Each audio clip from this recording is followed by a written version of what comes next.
الحمد لله وكفى والصلاة والسلام على من لا نبي بعده أما بعد فأعوذ بالله من الشيطان الرجيم بسم الله الرحمن الرحيم قل أعوذ برب الناس ملك الناس إله الناس من شر الوسواس الخناس الذي يوسوس في صدور الناس من الجنة والناس صدق الله العظيم وصدق رسوله النبي الكريم۔ میرے محترم دوستو، اللہ رب العزت نے انسان کو اس دنیا میں اللہ نے اپنی قدرت سے جو چیزیں پیدا فرمائی ہیں ان سے فائدہ اٹھانے کے لیے اور اپنی ذات کو راضی کرنے کے لیے پیدا فرمایا ہے، اور اس مقصد کے لیے اللہ تعالیٰ نے اس کو 3 ایسی خاصیتیں، ایسی اللہ تعالیٰ نے قوتیں، صلاحیتیں عطا کی ہیں جو اللہ نے کائنات کے باقی مخلوقات کو نہیں دی۔ اس لیے کہ کسی چیز سے فائدہ اٹھانے کے لیے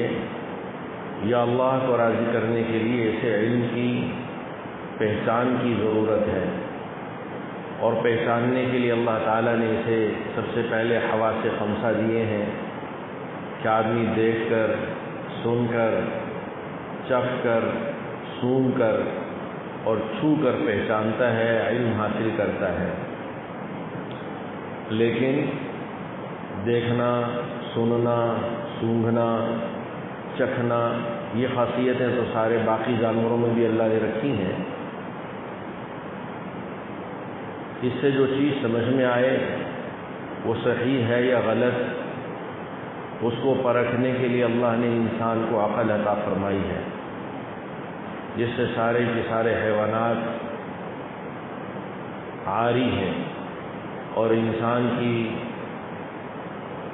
یہ سبب تمیز ہے کہ باقی سارے جانوروں کے مقابلے میں انسان کو اللہ نے عاقل پیدا کیا ہے۔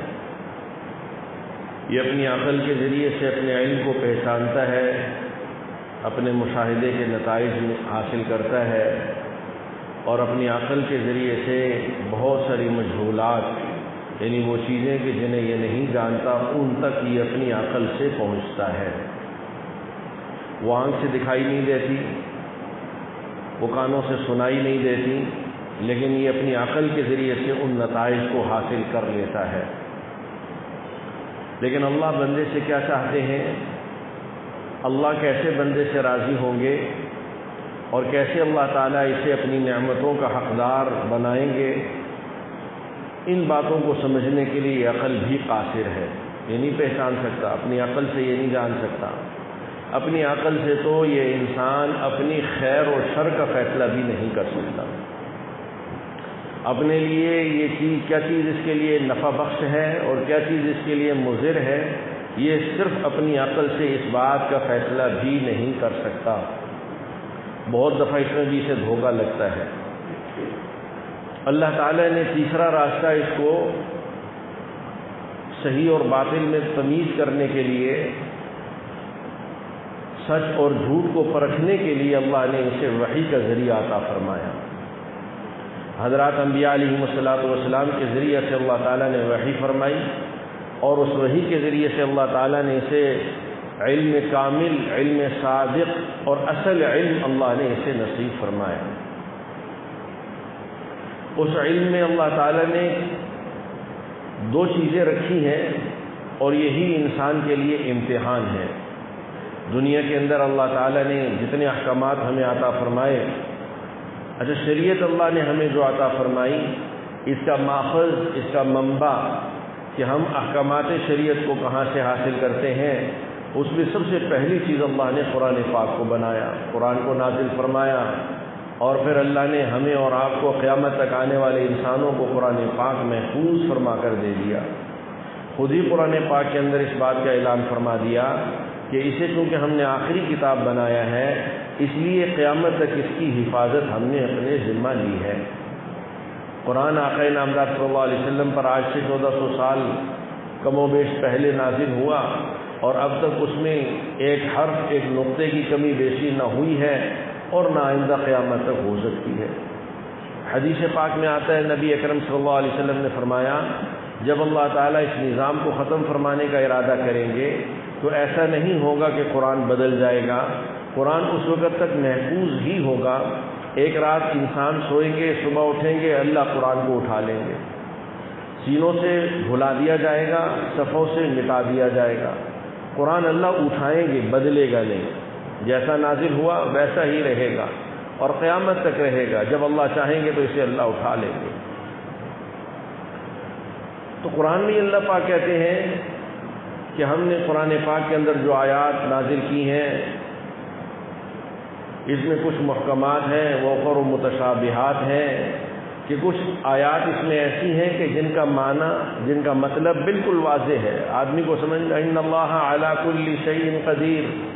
اللہ ہر چیز پر قدرت رکھتے ہیں، بالکل واضح سی بات ہے۔ اس کو سمجھنے کے لیے، اس کو بتانے کے لیے کوئی لمبی چوڑی تفصیل کی ضرورت نہیں ہے، ہر چیز اللہ کے قبضہ قدرت میں ہے۔ ان اللہ علیم حکیم، اللہ پاک خوب جاننے والے، سب کچھ کے جاننے والے ہیں اور سب سے زیادہ حکمت اور دانائی والے ہیں، معروف سی بات ہے۔ لیکن کچھ آیات، کچھ احکامات، کچھ باتیں اللہ نے قرآن میں ایسی فرمایا وَأُخَرُ مُتَشَابِهَاتٌ، کہ کچھ باتیں ایسی ہیں کہ جن کے اندر اشتباہ ہے، یعنی ان کی وضاحت نہیں ہے۔ جیسے اللہ پاک کہتے ہیں ثُمَّ اسْتَوَىٰ عَلَى الْعَرْشِ، اللہ نے آسمان اور زمینوں کو پیدا کیا، ثُمَّ اسْتَوَىٰ عَلَى الْعَرْشِ، پھر اللہ قائم ہوا عرش پر۔ اب اللہ کا قائم ہونا کیسے ہے اور جس عرش پر اللہ قائم ہوئے وہ عرش کیسا ہے، یہ ہماری عقل سے ماورا ہے، ہماری سمجھ سے باہر کی چیز ہے، یہ ہم سمجھ ہی نہیں سکتے، عقل چھوٹی ہے، محدود ہے، اور اللہ کا علم لا محدود ہے۔ اسی لیے اب جو علماء محتاط اور محقق ہیں وہ کہتے ہیں استویٰ علی العرش کما یلیق بشانہ، وہ اس کا ترجمہ کرتے ہوئے کہتے ہیں کہ استویٰ علی العرش کما یلیق بشانہ، کہ اللہ عرش پر ویسے قائم ہوئے جیسے قائم ہونا اللہ کے شایان شان ہے۔ وہ کیا ہے وہ ہمیں نہیں معلوم، اور خود اللہ پاک کہتے ہیں والراسخون فی العلم یقولون آمنا بہ کل من عند ربنا، کہ جو لوگ راسخ فی العلم ہیں، جن لوگوں کا علم مضبوط ہے، جن لوگوں کا علم اللہ کو راضی کرنے والا ہے، وہ ایسی آیات اور ایسے احکامات کے بارے میں وہ کہتے ہیں کہ ہم صرف اس بات پر ایمان رکھتے ہیں کہ یہ ساری باتیں ہمارے رب کی کہی ہوئی ہیں، باقی اس کی تعویل کیا ہے، اس کی وضاحت کیا ہے، وہ اللہ جانتے ہیں، اللہ کے رسول صلی اللہ علیہ وسلم جانتے ہیں، وہ ان کے راز ہیں۔ لیکن بہت ساری چیزیں تو اس دنیا کی، یعنی دنیا جو انسان کو آنکھوں سے دکھائی دیتی ہے، کانوں سے سنائی دیتی ہے، آدمی اپنے ہاتھوں سے اسے محسوس کر سکتا ہے، اللہ کی قسم اب تک دنیا کی کئی چیزیں ایسی ہیں کہ انسان انہیں سمجھنے سے قاصر ہے کہ یہ کیوں ہے، یہ کیسے ہے، یہ کیوں ہے، یہاں پہ یہ کیوں ہے۔ بہت سارے حقائق دنیا کے بھی ایسے ہیں کہ انسان باوجود اس کے ساتھ ہونے کے وہ سمجھ نہیں سکتا کہ اس کی حقیقت کیا ہے۔ تو جو چیزیں انسان کی آنکھوں سے اوجھل ہیں، انسان کی سماعت سے اوجھل ہیں، انسان کی قوت اخذ سے پکڑنے سے اوجھل ہیں، وہ کیسے ان کو سمجھ سکتا ہے؟ تو اللہ تعالیٰ نے سورہ الناس کے اندر ہمیں جو تعلیم فرمایا قل اعوذ برب الناس، کہیے لوگوں کے رب کی پناہ مانگتا ہوں، لوگوں کی رب کی پناہ لیتا ہوں، لوگوں کے رب کی پناہ میں آتا ہوں۔ الہ الناس، جو لوگوں کا معبود ہے، ملک الناس، جو لوگوں کا بادشاہ ہے، من شر الوسواس الخناس، اس وسوسہ ڈالنے والے کے شر سے، جو وسوسہ ڈال کر ہٹ جاتا ہے، چھپ جاتا ہے، دور ہو جاتا ہے، الذی یوسوس فی صدور الناس، جو لوگوں کے دلوں کے اندر وسوسہ پیدا کر دیتا ہے۔ یہ وسوسہ انسان کے دین میں نقصان پیدا کرتا ہے۔ اور پھر فرمایا من الجنۃ والناس، یہ وسوسہ ڈالنے والا شیاطین جنات میں سے بھی ہے اور لوگوں میں سے بھی ہے۔ میں نے عرض کیا تھا کہ لوگوں میں سے وسوسہ ڈالنے والے کون ہیں اور ان سے حفاظت کا راستہ کیا ہے۔ لوگوں میں سے وسوسہ ڈالنے والے وہ ہیں کہ جو متشابہات شریعت کی وہ باتیں،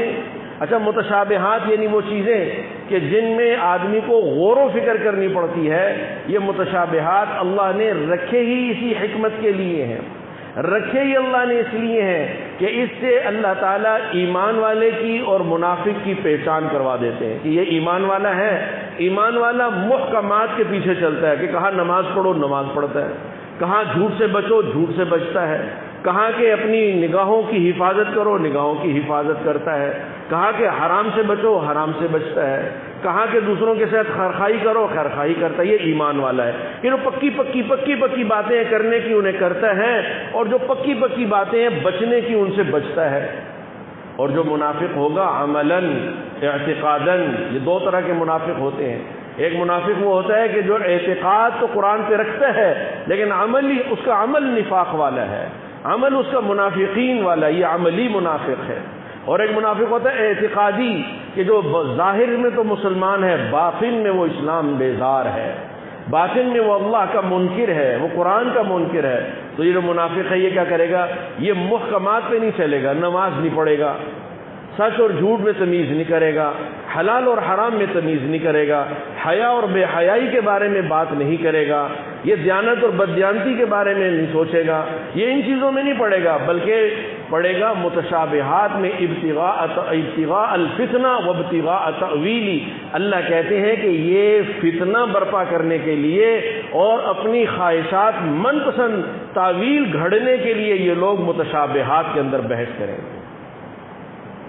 آقا نامدار صلی اللہ علیہ وسلم کے پاس حضرت ابو ذر غفاری رضی اللہ تعالیٰ عنہ تشریف فرما، آپ نے فرمایا اے ابو ذر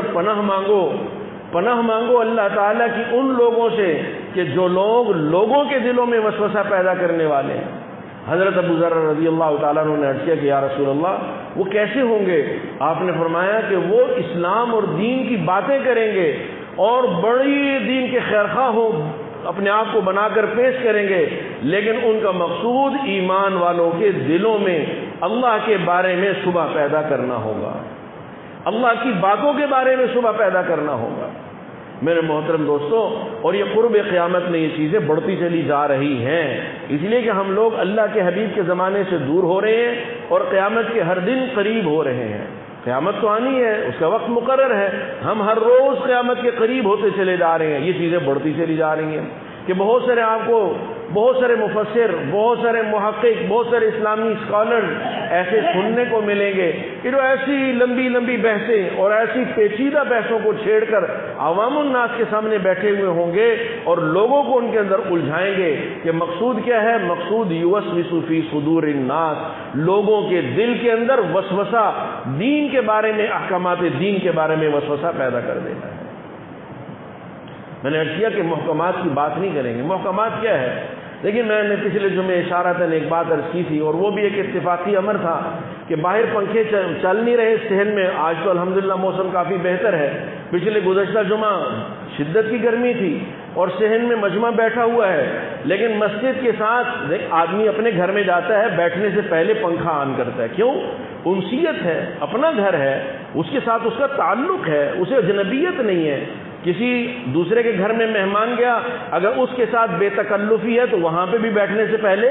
پنکھا آن کرے گا، پھر بیٹھے گا، اے سی چلائے گا، پھر بیٹھے گا، بے تکلف ہے۔ اور جس گھر میں تکلف ہوگا، اجنبیت ہوگی، انسیت نہیں ہوگی، وہاں جا کے گرمی میں بیٹھا رہے گا اور دل میں کوس بھی رہا ہوگا، اسے برا بھلا بھی کہہ رہا ہوگا، لیکن ہمت نہیں کرے گا کہ اٹھ کے بٹن آن کر لے۔ میرے محترم دوستوں، کتنی زبردست محکمات میں سے بڑی چیز ہے نماز، کہ آدمی 5 وقت اپنی مسجد کے اندر، محلے کی مسجد میں آ کر نماز پڑھے۔ اس کے بارے میں اللہ کی قسم آپ اسلامی اسکالرز کو دیکھ لیجئے، جو نام نہاد اسلامی اسکالرز چھائے ہوئے ہیں سارے سوشل میڈیا پہ، کوئی نماز کی ترغیب دیتا آپ کو نظر نہیں آئے گا، نماز کی بات نہیں کرے گا، سچ کی بات نہیں کرے گا۔ ہاں، متشابہات، قرآن کے اندر متشابہات ہو، احادیث نبویہ میں متشابہات ہوں، اور یہ اللہ کا عجیب نظام ہے۔ جیسے قرآن میں اللہ تعالیٰ نے بعض احکامات، بعض آیات، بعض مفاہیم اللہ نے متشابہ بنائے ہیں، میں نے عرض کر دیا، ایک مثال دی ابتدا میں۔ ایسے ہی اللہ کے نبی سرکار دو عالم جناب سیدنا محمد صلی اللہ علیہ وآلہ وسلم کے فرامین، آپ کے ارشادات، آپ کے احوال، ان کے اندر اللہ نے بعض چیزوں کو متشابہات بنایا۔ کس لیے بنایا؟ جیسے اللہ نے محکمات قرآن میں کچھ رکھے ہیں، ایسے اللہ چاہتے تو سارا وہ قرآن محکمات بالکل 2 + 2 = 4 کی طرح ہوتا، پھر ایمان والے اور نفاق والے کی پہچان کیسے ہوتی؟ اور ایسے اللہ نے اللہ کے نبی کی ذات میں، آپ کے اقوال میں، آپ کے ارشادات میں، اللہ نے آپ کے ارشادات محفوظ ہیں اس لیے کہ قرآن محفوظ ہے، اور قرآن کی تفسیر آپ کے ارشادات ہیں۔ قرآن نے کہا اقیم الصلاۃ، کہیں پہ ذکر نہیں ہے کہ وہ کیسے ہے۔ اقیم الصلاۃ، نماز قائم کرو، قرآن میں نہیں ہے نماز کون سی ہے، فجر نہیں ہے، ظہر نہیں ہے، عصر نہیں ہے، مغرب نہیں ہے، عشاء نہیں ہے، وتر نہیں ہے، تہجد نہیں، کوئی نماز قرآن میں نہیں ہے۔ اشارے ہیں، وضاحت نہیں ہے، وہ اللہ کے نبی صلی اللہ علیہ وسلم نے فرمائی۔ قرآن میں کہا آتوا الزکاۃ، زکوٰۃ ادا کرو، اور کیا زکوٰۃ دینی ہے، کس مال کی دینی ہے، کب دینی ہے، کتنی دینی ہے، وہ نہیں ہے، وہ اللہ کے لیے۔ تو قرآن کی تفسیر اللہ کے نبی صلی اللہ علیہ وسلم کے ارشادات ہیں، وہ بھی محفوظ ہے، لیکن محفوظ ہونے کے ساتھ ساتھ فیہن محکمات و اخر متشابہات، اس کا اطلاق احادیث نبویہ پر بھی ویسے ہی ہے جیسا کہ قرآن پاک کی آیات پر ہے کہ اللہ نے اپنے حبیب کی زندگی میں بھی سے بعض اعمال اور احوال کو بالکل محکم رکھا ہے، اور بعض میں اللہ تعالیٰ نے تشابہ رکھا ہے۔ اور فَأَمَّا الَّذِينَ فِي قُلُوبِهِمْ زَيْغٌ، جس کے دل کے اندر کجی ہے، وہ نماز کی بات نہیں کرے گا، نماز کو خراب کرنے کی بات ضرور کرے گا۔ اور اسی طرح آگے چلیں، حضرات صحابہ اکرام رضوان اللہ علیہم اجمعین، ان کی زندگی میں اللہ تعالیٰ نے محکمات رکھے، متشابہات رکھے۔ جو ایمان والا ہوگا وہ محکمات کو لے گا اور کہے گا کہ اللہ کے نبی سرکار دو عالم صلی اللہ علیہ وسلم کی ذات گرامی کے لیے اللہ تعالیٰ نے جن لوگوں کا انتخاب فرمایا، اور قرآن میں اللہ نے ان کے ایمان کی گواہی دی، اور اللہ کے نبی سرکار دو عالم صلی اللہ علیہ وسلم نے کہہ دیا اصحابی کالنجوم فبأیہم اقتدیتم اہتدیتم، وہ کہے گا یہ سارے میرے سر کے تاج ہیں۔ طبیعت میں کجی ہوگی، متشابہات میں بحث کرے گا، متشابہات میں الجھے گا اور الجھائے گا۔ یوسوس فی صدور الناس، کہ لوگوں کے دلوں کے اندر اللہ کے بارے میں، اللہ کے حبیب کے بارے میں، اللہ کے حبیب کے ساتھیوں کے بارے میں، احکامات خداوندیہ کے بارے میں وسوسہ پیدا کرنے کے لیے۔ آگے چلیے، اللہ نے قرآن پاک کے اندر فرمایا، قرآن میں اللہ نے کہا، ہمیں اللہ نے تلقین کی کہ اللہ سے دعا مانگو کہ اللہ ہمیں سیدھا راستہ دکھا، صراط الذین انعمت علیہم، ان لوگوں کا راستہ کہ جن پر آپ نے انعام کیا، اور پھر خود ہی کہہ دیا کہ اولئک الذین انعم اللہ علیہم من النبیین والصدیقین والشہداء والصالحین۔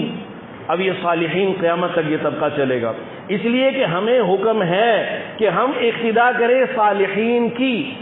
ہمیں حکم ہے کہ اقتدا کریں صالحین کی، تو صالحین ہوں گے تو اقتدا ہوگی۔ اب یہ صالحین قیامت تک چلیں گے جنہیں ہم اپنے عرف عام میں، اور قرآن اللہ کا کہتے ہیں الا ان اولیاء اللہ لا خوف علیہم ولا هم يحزنون، یہ جو صالحین ہیں یہ اطاعت کی وجہ سے اللہ کے خاص دوست بن جاتے ہیں۔ اب اولیاء اللہ کے حالات کو لے لیجئے، ان کی باتوں کو لے لیجئے، فیہن محکمات، کہ ان کی احوال میں، ان کے اقوال میں بہت ساری چیزیں محکم ہیں۔ مثال کے طور پر کوئی آدمی اللہ کا ولی اس وقت تک بن نہیں سکتا کہ جب تک وہ اللہ اور اللہ کے رسول صلی اللہ علیہ وسلم کی ہر بات کو ماننے والا نہ ہو، نماز 5 وقت کی نہ پڑھتا ہو اور جماعت کے ساتھ نہ پڑھتا ہو، اللہ کی قسم وہ اللہ کا ولی ہو نہیں سکتا۔ اب یہ محکم سی بات ہے، سیدھی سادی بات ہے، اس کو نہیں دیکھیں گے۔ وَأُخَرُ مُتَشَابِهَاتٍ، متشابہات کے پیچھے پڑھ کر اولیاء اللہ کو یا تو ہر ایرے غیرے نتھو خیرے کو اللہ کا ولی بنا ڈالیں گے، اور یا پھر متشابہات میں پڑھ کر اللہ کے ولی ہونے کا بھی انکار کر دیں گے۔ تو یہ کیا ہے؟ الذی یوسوس فی صدور الناس، کہ یہ لوگوں کے دلوں کے اندر وسوسہ پیدا کرنا اللہ کے بارے میں، احکامات شریعت کے بارے میں، آقا نامدار صلی اللہ علیہ وسلم کی ذات گرامی کے بارے میں، آقا نامدار صلی اللہ علیہ وآلہ وسلم کے فرامین کے بارے میں، آپ سے منسوب چیزوں کے بارے میں، آپ کے اصحاب کرام رضوان اللہ علیہ مجمعین کے بارے میں، اللہ کے خاص لوگوں کے بارے میں، دین سے متعلقہ چیزوں کے اندر شبہ پیدا کرنا۔ اس سے بچنے کا راستہ نبی اکرم سرکار دو عالم صلی اللہ علیہ وآلہ وسلم نے فرما دیا۔ آپ نے فرمایا کہ ما انا علیہ و اصحابی، بچنے کا راستہ یہ ہے کہ آدمی رسول اکرم سرکار دو عالم صلی اللہ علیہ وآلہ وسلم کے پیچھے اور ان کے پیچھے چلنے والوں کے پیچھے چلتا چلا جائے۔ اسے ہمارے ہاں عرف عام میں کہتے ہیں کہ آدمی اپنے بڑوں پر، اپنے اسلاف پر اعتماد کرے، کہ دین کے جیسے ہم باقی سارے فنون کے اندر ان فن کے جاننے والوں پر اعتماد کرتے ہیں، بیمار ہے تو ڈاکٹر پر اعتماد کرے گا، گاڑی خراب ہے تو گاڑی کے مکینک پر اعتماد کرے گا، مکان بنانا ہے تو مستری انجینئر پر اعتماد کرے گا، کوئی بھی شعبہ ہے اس کے لیے اس شعبے کے ماہر پر اعتماد کرے گا۔ نبی اکرم سرکار دو عالم صلی اللہ علیہ وسلم نے قیامت تک کے لیے جیسے دین کو محفوظ فرمایا، قرآن کو محفوظ کیا، سنت کو محفوظ کیا، ایسے اللہ کے نبی صلی اللہ علیہ وسلم نے سلسلے کو بھی محفوظ فرمایا۔ آپ نے فرمایا العلماء ورثۃ الانبیاء، کہ علماء اللہ کے نبی، انبیاء اور خاص طور پر نبی اکرم صلی اللہ علیہ وسلم کو جو علم اللہ نے دیا اس کے وارث ہیں، ان کی بات کو آدمی مانے اور اب ان سے بڑے اور عالم حقیقت میں، اب یہ بھی دھوکہ لگ گیا ہے کہ عالم کیا ہے، عالم جاننے والے کو نہیں کہتے، عالم جاننے والے کو نہیں کہتے، جیسے ڈاکٹر بدن کا علم جاننے والے کو ڈاکٹر نہیں کہتے، جیسے انجینئر مشین کا علم کو جاننے والے کو انجینئر نہیں کہتے۔ آپ کے پی ایف کے اندر بہت سارے کام کرنے والے ورکر مشین کو engineer A M G M M D سے بھی زیادہ جانتے ہیں، لیکن اسے انجینئر نہیں کہتے، اسے ورکر ہی کہتے ہیں، اسے فور مین ہی کہتے ہیں، اسے چارج، یعنی جو اس کا سٹیٹس ہے وہی اس کو کہا جاتا ہے، اسے انجینئر نہیں مانا جاتا، اس لیے کہ اس پر کسی انجینئر نے یہ اعتماد نہیں کیا کہ یہ انجینئر ہے، اسے ڈگری نہیں دی انجینئر ہونے کی۔ بسا اوقات ڈاکٹر کے ساتھ کام کرنے والا کمپاؤنڈر، اس کا اسسٹنٹ، وہ بیماریوں کے بارے میں، دواؤں کے بارے میں، علاج کے بارے میں ممکن ہے کہ ایک نئے ڈاکٹر سے بھی زیادہ ماہر ہو، لیکن اسے کلینک کھولنے کی اجازت نہیں ہے کہ ڈاکٹر نہیں ہے۔ ڈاکٹر اسے نہیں کہتے کہ جو بیماریوں کو اور دواؤں کو جانتا ہو، اگر اسے کہتے ہو تو ہمارا معاشرہ تو سارے کا سارا ہی ڈاکٹر ہے، ڈگری کی تو ضرورت ہی نہیں ہے، سارے یہ مطلب کھول لیں، اپنا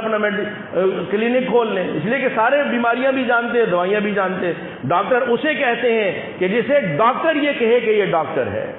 انجینئر اسے کہتے ہیں کہ جسے انجینئر یہ کہے کہ یہ انجینئر ہے۔ اللہ ہمیں اس کی بھی سمجھ نصیب فرمائے کہ دین کا علم بھی اسی طرح ہے کہ علماء، جاننے والا اسے کہتے ہیں کہ جسے علماء کہیں کہ یہ جاننے والا ہے، جیسے اس کے بڑے کہتے ہیں کہ یہ جاننے والا، اسے ڈگری دے دی کہ یہ علم جاننے والا ہے، اس سے علم کو سیکھا جائے۔ اب یہ فتنے کا دور ہے، گھر میں بیٹھے عربی کے 4 لفظ پڑھے، اور بعض تو ایسے بھی ہیں کہ ذہین تو ہیں۔ میں نے عرض کیا کہ ایک آدمی فیکٹری میں ورکر ہے، چارج مین ہے، ایک آدمی مشین آپریٹر ہے، ذہین ہے، بہت بلا کا ذہین ہے۔ وہ مشین کو، ہمارے والد صاحب بتاتے ہیں کہ ایک فیکٹری میں ایک آدمی تھا، وہ مشین، کسی بھی شاپ میں کوئی مشین خراب تو اس کے پاس آ کے کہتا ہے مشین کو چلاؤ۔ مشین کو چلاتے تھے تو وہ کھڑے کھڑے بتا دیتا تھا کہ اس کی فلاں جگہ، فلاں پرزے، فلاں سسٹم اس کا خراب ہے، وہاں سے کھولتے بعینی وہی اس کی خرابی ہوتی۔ اب وہ انجینئر نہیں ہے،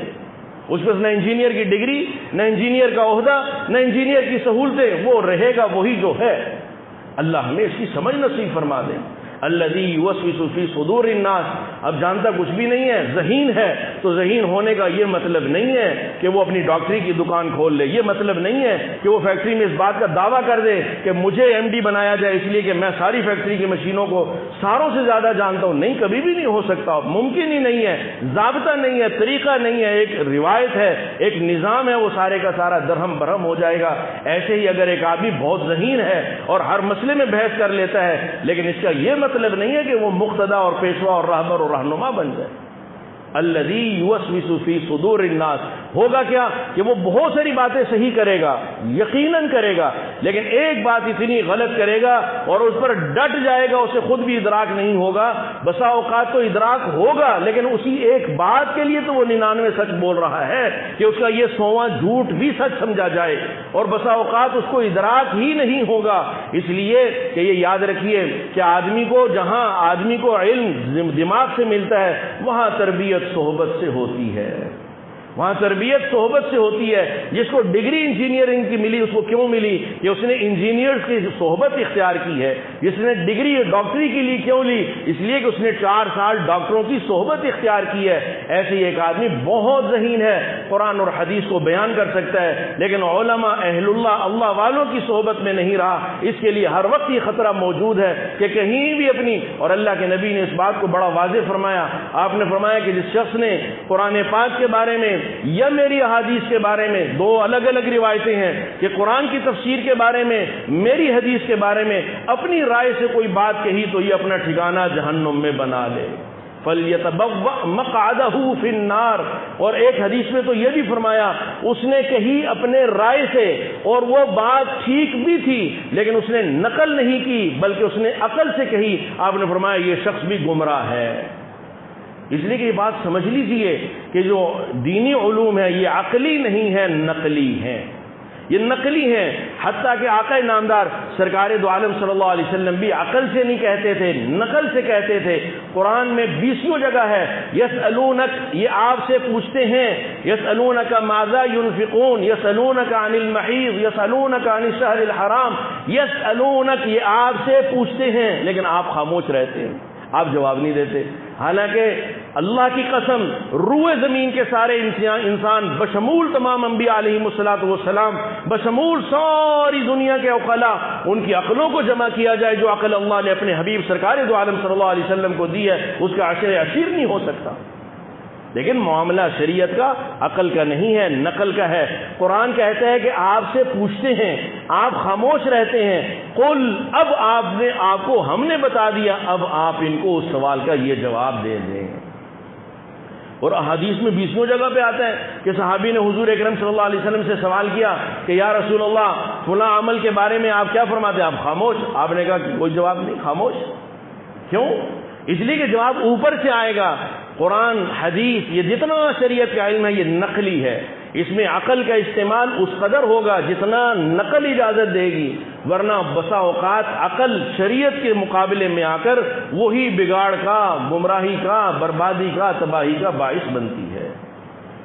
تو یہ کیا ہوگا؟ الذی یوسوس فی صدور الناس من الجنۃ والناس، لوگوں میں سے بھی جنات میں سے بھی وسوسہ، اس سے حفاظت کا راستہ کہ آدمی حضرات صحابہ کرام رضوان اللہ، اور پھر اللہ کے نبی نے ایک بالکل واضح سی بات ہے، یہ بھی نہیں ہے کہ میں یہ کہوں کہ آپ میری مانیں یا ان جن کی ہم مانتے ہیں آپ ان کی مانیں، اللہ کی قسم حاشا وکلا، ہرگز نہیں۔ اللہ کے حبیب نے فیصلہ کیا، آپ نے فرمایا خیر القرون قرنی ثم الذین یلونہم ثم الذین یلونہم، بہترین زمانہ روئے زمین کے زمانوں میں میرا ہے، بہترین لوگ میرے زمانے کے لوگ ہیں، اور پھر میرے بعد کے لوگ ہیں، اور پھر اس کے بعد کے لوگ ہیں۔ پوری امت مسلمہ نے ان 3 زمانوں کو نام دیا ہے، حضرات صحابہ اکرام کا، اللہ کے نبی کا زمانہ یعنی صحابہ اکرام رضوان اللہ علیہم اجمعین کا زمانہ، اور جنہوں نے صحابہ کو دیکھا تابعین کا زمانہ، اور جنہوں نے تابعین کو دیکھا تبع تابعین کے زمانہ۔ میں یہ عرض کرتا ہوں حقیقتاً واللہ العظیم کہ ان 3 زمانوں کے اہل اللہ اور علماء اور ائمہ اور دین کے جاننے والے ان کی باتوں کو لے لیجئے، یوسوس فی صدور الناس سے اللہ حفاظت فرما دیں گے۔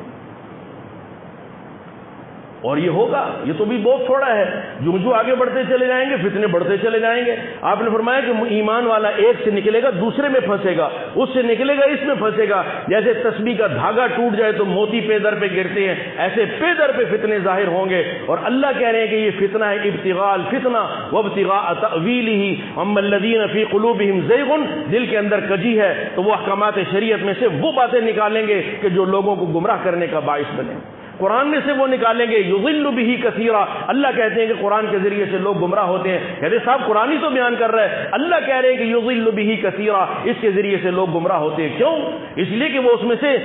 متشابہات کو اور ان باتوں کو کہ جن میں خاموش رہنا چاہیے، اعتقاد رکھنا چاہیے اور محکمات پہ چلنا چاہیے، ان میں وہ بحث کرے گا، خود بھی بھٹکے گا، دوسروں کو بھی بھٹکانے کا ذریعہ بنے گا. اللہ ہم سب کی حفاظت فرمائے. میرے محترم دوستوں، محکمات جو شریعت کی پکی پکی باتیں، پکی ٹھکی باتیں ہیں، ان میں سب سے بڑی بات، سب سے جاندار بات، ایمان کے بعد سب سے بڑا عمل اور حفاظت کا عمل، اور میں دعوے سے یہ بات کہہ سکتا ہوں قرآن اور حدیث کی روشنی میں کہ جو آدمی 5 وقت مسجد کا نمازی ہے، 5 وقت مسجد میں آتا ہے، اللہ پاک ہر فتنے سے اس کی حفاظت فرماتے ہیں.